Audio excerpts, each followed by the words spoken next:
तो hello class 11 हमने start करा था फाइलम आपका क्या कहते हैं इकोनोडर्मेटा, फाइलम इकोनोडर्मेटा। ठीक है जी।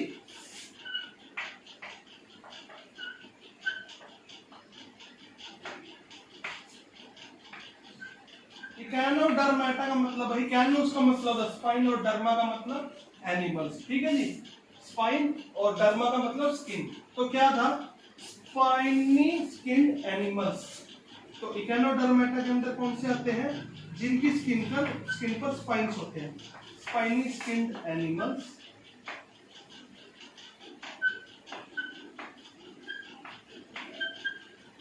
इसके अंदर आते हैं फाइलम इकोनोडर्मेटा के अंदर। इसके अंदर हमने पहली बात पढ़ ली थी कि बॉडी के अंदर क्या है, काफी ज्यादा क्या है, लार्ज नंबर ऑफ स्पाइन्स है, इससे ढकी हुई है बॉडी। मैंने कल आपको डायग्राम भी बनाकर दिखाया था। Body is covered by large number of spines.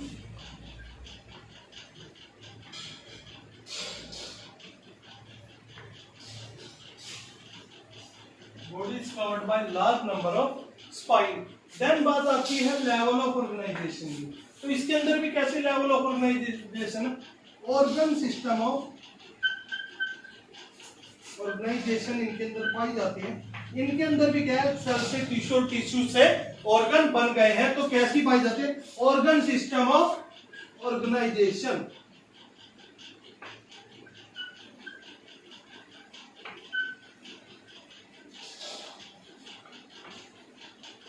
Organ system of organization is found in them.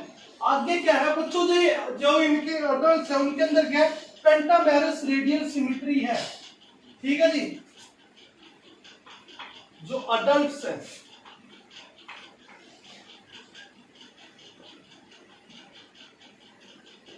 adults have pentamerous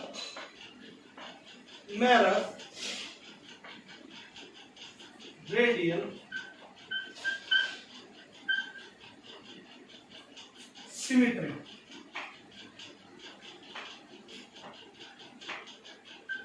while larva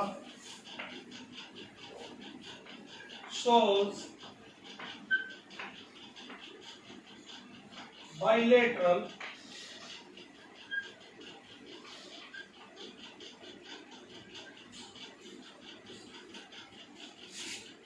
symmetry।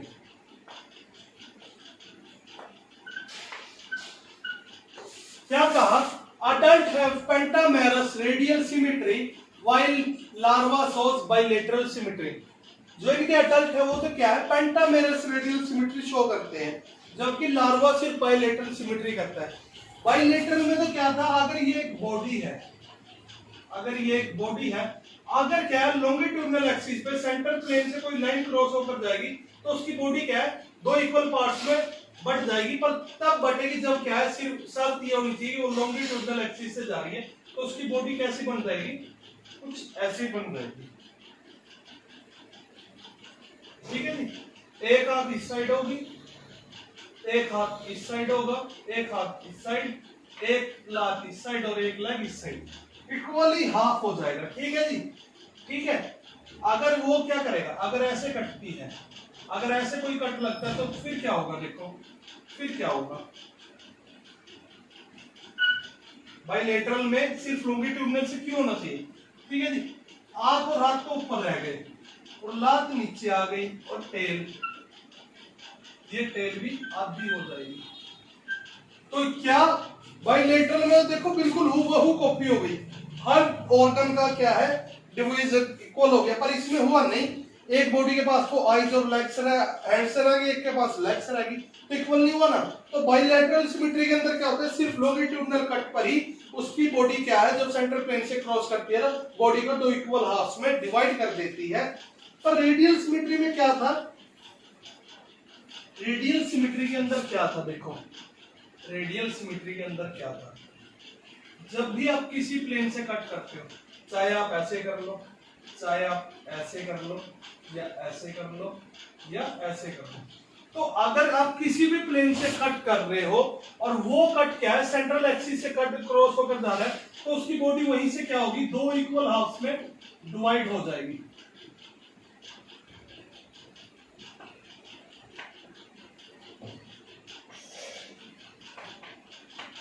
दो इक्वल हाफ में डिवाइड हो जाएगी। और पेंटामेरस रेडियल सिमेट्री का मतलब क्या होता है? पेंटामेरस रेडियल सिमेट्री का मतलब होता है कि बच्चों, आप इनकी अडल्ट्स की बॉडी को 5 टाइप से कट कर कर इक्वली हाफ में डिवाइड कर सकते हो।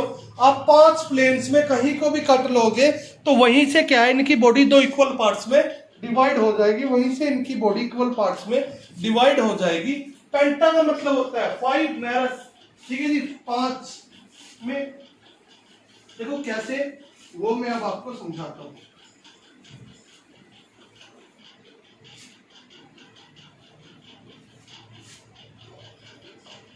क्या कहा मैंने? पेंटामेरस। पेंटामेरस में छुपा है क्या? 5 बार, ठीक है नहीं? रेडियल किसी भी प्लेन से अगर कट करो तो वो क्या है, रेडियल सिमेट्री है।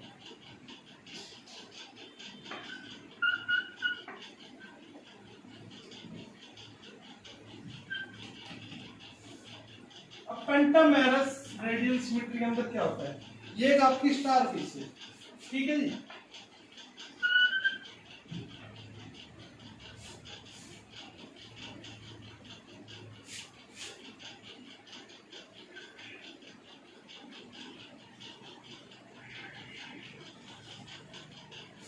ये आपकी एक स्टार फिश है।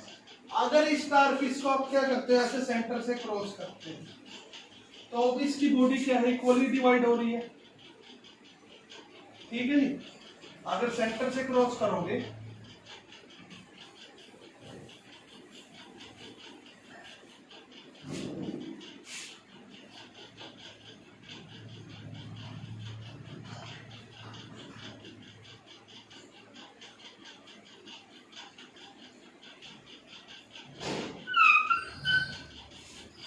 ये 5 आर्म है, 1 2 3 4 5 आर्म है। अगर इसकी बॉडी को आप यहां से कट करते हो लॉन्गिट्यूडनल एक्सिस, तो भी ये हाफ डिवाइड हो रही है। 2 आर्म आधी, 1, ठीक है जी, 2 और तीसरी फुल। इस साइड भी देख लो, एक आधी, दूसरी आधी, तीसरी फुल। तो लॉन्गिट्यूडनल एक्सिस पे भी कट करने पे इसकी बॉडी क्या है, दो इक्वल पार्ट में डिवाइड हो रही है। अगर लॉन्गिट्यूडनल की बजाय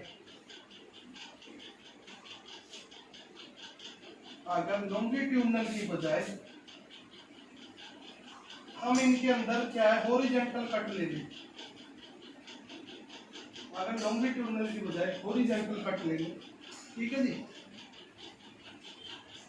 तो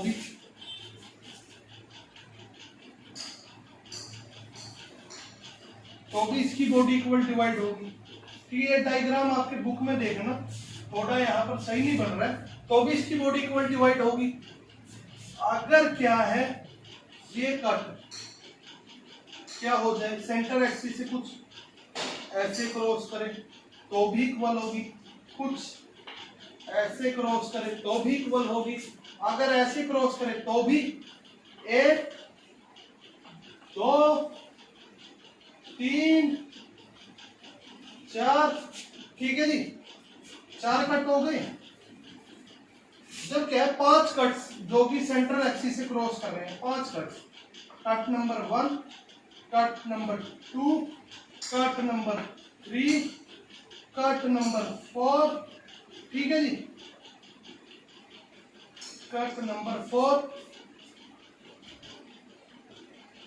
और कट नंबर क्या है आपका 1 2 3 4। जब आप क्या 4 टाइप से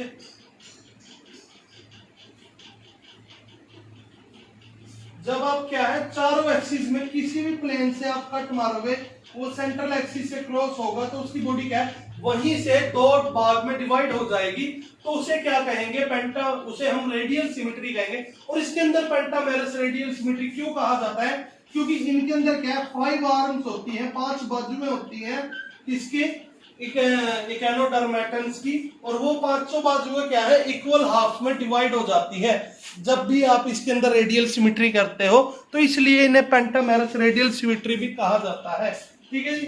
आप 5 बाजुएं देखो कैसे, वो डायग्राम दोबारा दिखा देता हूं आपको। एक आर्म ये होगी, second arm, third arm, fourth arm, और ये फिफ्थ आर्म। अब यहां से कट कर रहे हैं तो एक आर्म, दो आर्म, तीन आर्म, 1 2 3 आर्म। यहां से कट कर रहे हैं 1 2 3 आर्म, एक, ठीक है जी। एक तो बक्सा ये बन गया, एक ये बन गया, एक ये बन गया, और एक ये बन गया। ठीक है जी। ऐसे ही यहाँ पर एक बक्सा ये बन गया, एक ये बन गया, एक ये बन गया, और एक ये बन गया। ठीक है जी। अगर ये क्रॉस ऐसे लगेगा तो भी वही होगा। ठीक है जी। एक बक्सा यहाँ बन जाएगा, एक यहाँ, और एक यहाँ। वैसे ही एक यहाँ बन जाएगा, एक यहाँ, और एक यहाँ।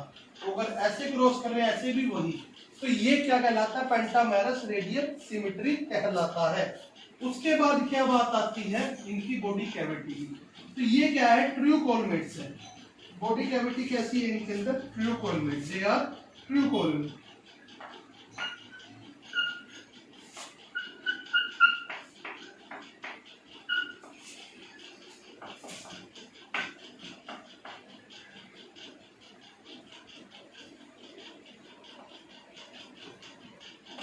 तो बॉडी कैविटी कैसी है, ये कैसे हैं, ट्रियोकोलमेट्स हैं, ट्रियोकोलमेट्स हैं। ठीक है जी। और कोइलम कैसा है, और कोइलम क्या है, ट्रियोकोइलम इज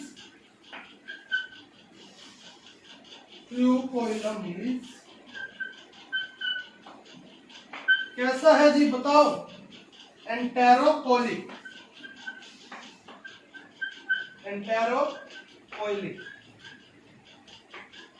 जो इनकी कैविटी है वो एंटेरोकोइलिक है, यानी गैस्ट्रूला के किससे बनी हुई है, एंटोरम से बनी हुई है।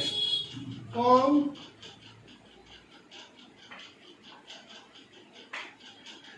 From entero of gastrula. इनकी कैविटी कैसी है, गैस्ट्रूला के एंटेरो से बनी हुई है, गैस्ट्रूला के एंटेरो से बनी हुई है। इनके अंदर क्या है, वाटर वेस्कुलर सिस्टम है, वाटर वेस्कुलर सिस्टम पाया जाता है, जिसके अंदर क्या होता है, पोरस प्लेट के थ्रू वाटर क्या है, अंदर एंटर करता है, वाटर एंटर करता है, जिन्हें हम मेटापोरिएट कहते हैं, मेट्रीपोरिएट कहते हैं।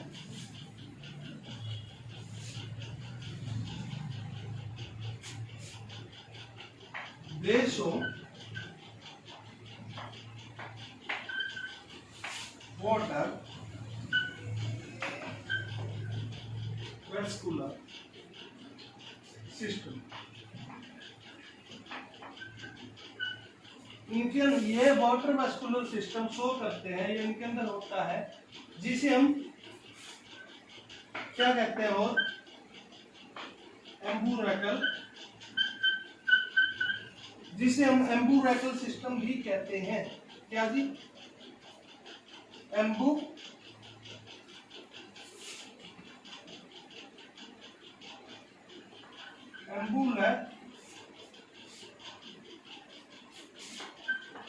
जिसे हम एम्बुरेकुलर सिस्टम भी कहते हैं, जिसको हम एम्बुरेकुलर सिस्टम भी कहते हैं। ये वाटर वेस्कुलर सिस्टम शो करते हैं, जिसे हम एम्बुरेकुलर सिस्टम भी कहते हैं, जिसके अंदर क्या होता है, in which water enters through a pore. ठीक है जी।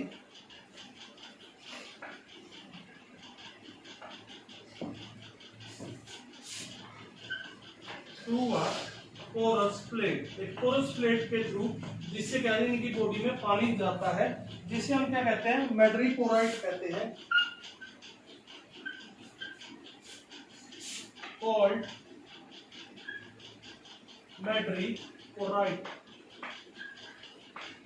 So what is madreporite?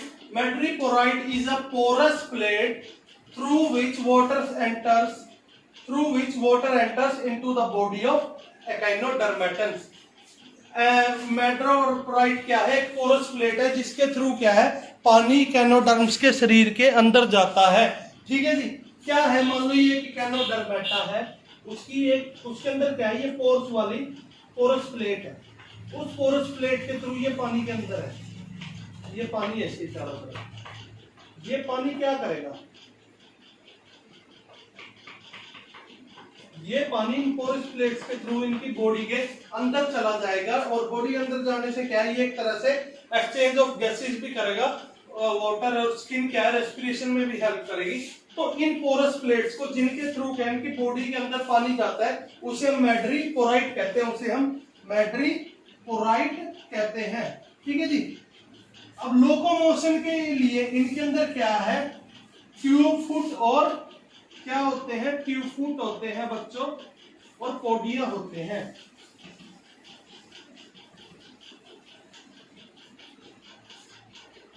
For locomotion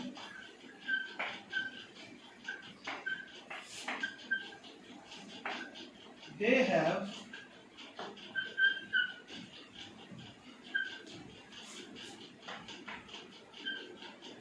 tube feet और पोडिया।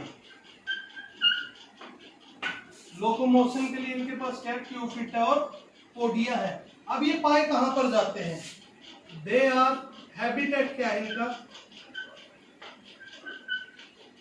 एक तो ये समुद्री पानी में पाए जाते हैं, नमकीन में, दे आर मैराइन और नमकीन पानी में भी कैसे, नीचे बेनेथिक है, नीचे पाए जाते हैं तली पर। बेनेथिक का मतलब क्या होता है, तली। मैराइन का मतलब खारा या नमकीन पानी। ये समुद्री पानी में जो नमकीन होता है उसकी तली में पाए जाते हैं, समुद्री पानी में की तली में पाए जाते हैं। कौन, इकेनोडर्म्स। कौन जी, इकेनोडर्म्स। ठीक है बच्चों जी। अच्छा, सबसे खास बात क्या होती है, they have a good power of regeneration और ऑटोटॉमी।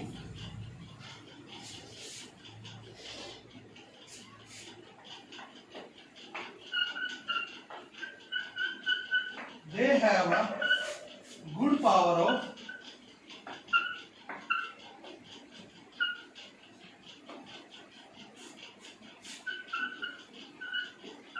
autotomy और regeneration.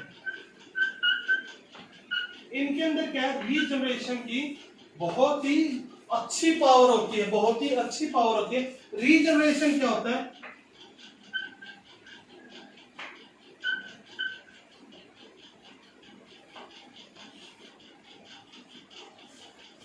Regeneration is the ability, एक वो ताकत है, regeneration is the ability with the help of which any organism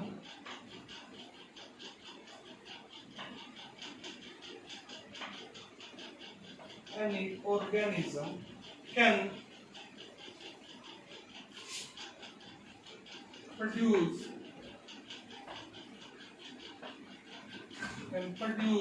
their lost part again।